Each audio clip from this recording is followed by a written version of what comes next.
Buenos días chicos, el día de hoy estamos en esta sesión presentando este tema que es principal de la filosofía llamado la bioética.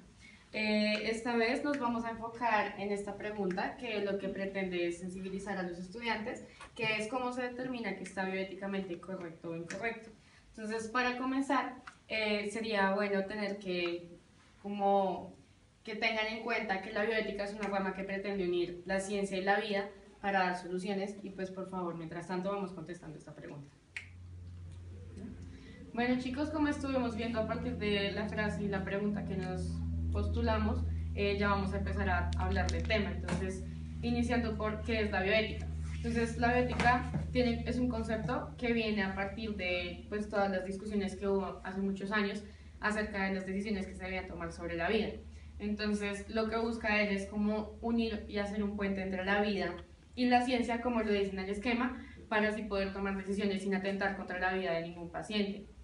Entonces, esto como concepto.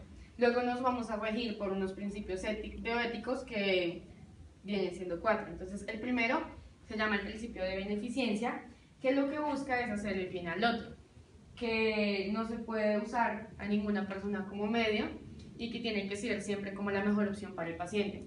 El segundo está muy ligado hacia el primero y es la no maleficencia, y es que ninguna persona puede actuar intencionalmente contra la vida de ninguna otra. El tercero es la justicia. La justicia es prestar un servicio justo, sin discriminación para ninguna persona, y eso pues actualmente en nuestra sociedad se ve que no se cumple, porque muchas veces nos dejamos regir por la sociedad, por la religión o por cualquier otro motivo, sinceramente, y no se les brinda el servicio que se debería. Y por último es la autonomía, que es decidir con criterio profesional sin dejarse influenciar por, digamos, tu jefe, tu EPS o la parte económica, que es lo mismo que pues decían en otras palabras, y es que la sociedad no cumple con esto, porque sencillamente si la prepagada o la EPS no lo cubre, entonces no se puede operar al paciente o no se le puede dar la mejor condición. La historia de la bioética. Tiene una prehistoria construida por la ética médica. Los más antiguos testimonios los tenemos en Mesopotamia y en Egipto, donde se regula el desarrollo de la primitiva práctica médica. La contribución esencial es la del griego Hipócrates, al que se le atribuye el juramento hipocrático. A partir del siglo XVII, cuando aparecen algunos libros que relacionan la medicina y la moral, las cuestiones médico-legales del romano Saquía. Código de Nuremberg de 1946. No solo enjuicia a los nazis por crímenes de guerra, sino también tienen lugar 12 juicios, el primero de los cuales es el juicio de los doctores. En este juicio son condenados 17 médicos por las agresiones y atropellos cometidos con personas de todas las edades, con aras de una investigación científica, sin ningún respeto por la dignidad humana. En consecuencia, fue elaborado un código donde se fijan unas normas éticas para la realización de investigaciones médicas.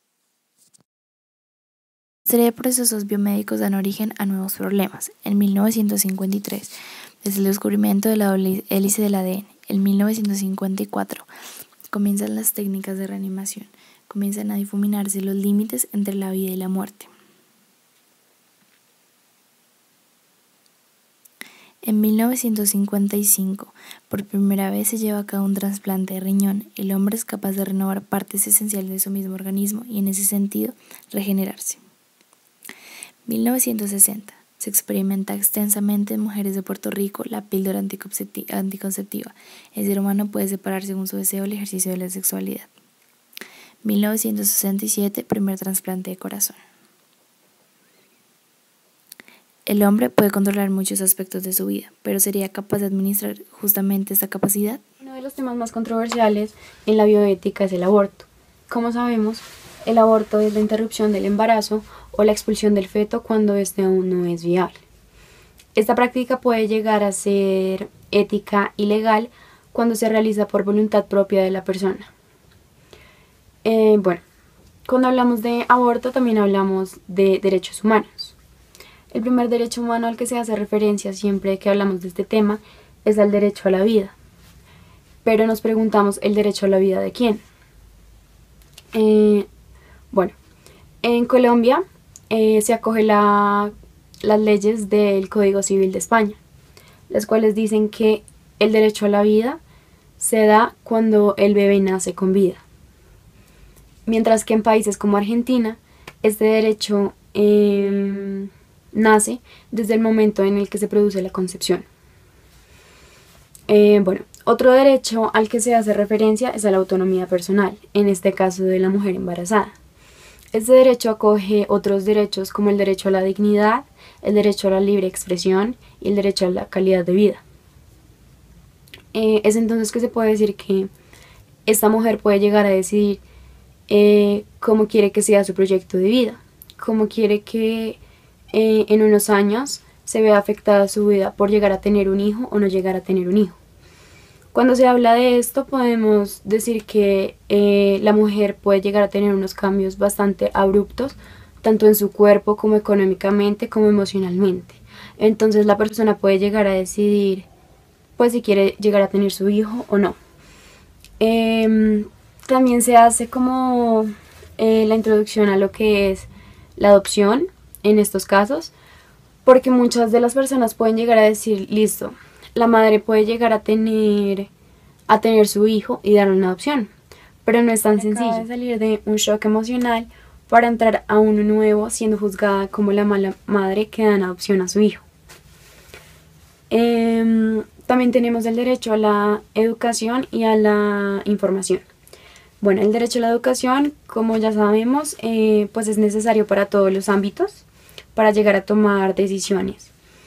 En este caso tendría que ver también con la explicación que le dan a cada mujer, pues a cada embarazada, de la sexualidad y cómo llegar a prevenir los embarazos. Y el de la información tiene que ver sobre todo con la mujer, o sea, que la mujer se entere de cómo puede llegar a abortar en casos legales y cómo son los casos en criminalística. Y por último se encuentra el derecho a la libertad de culto. En este derecho la mujer puede llegar a tomar la decisión de abortar sin tener que estar como aprobada por el culto al que pertenece, a la religión que pertenece. Que los sentimientos religiosos de algunos no pueden ser la guía de las delimitaciones de la Constitución Civil de otros. Bueno, yo voy a hablar de los supuestos por los cuales es legal el aborto en Colombia. Son 3 casos y hay que tener en cuenta que la penalización por aborto tiene 32 a 54 años de cárcel. La penalización va para la persona que lo practica y también para la persona que lo permite.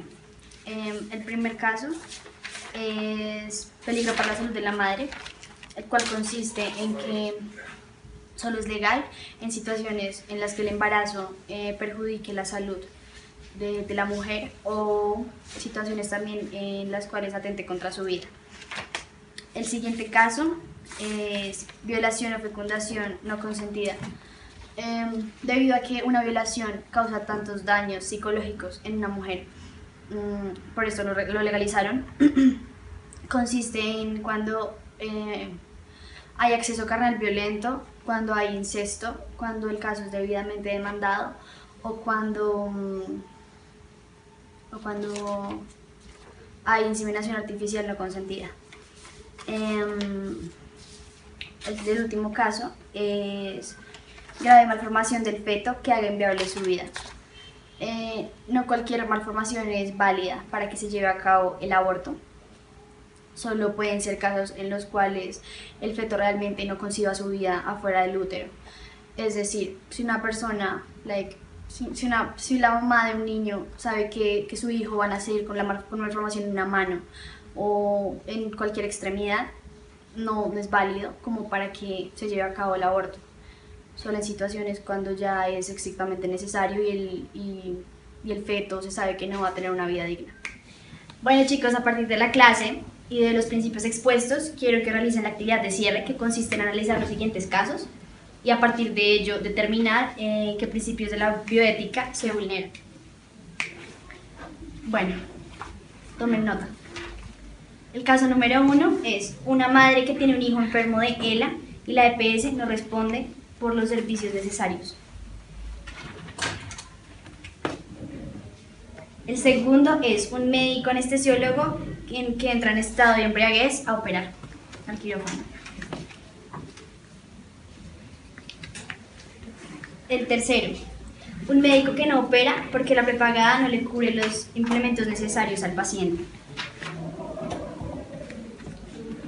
4. Una persona que por su religión no se puede hacer ningún trasplante cuando es vital para él.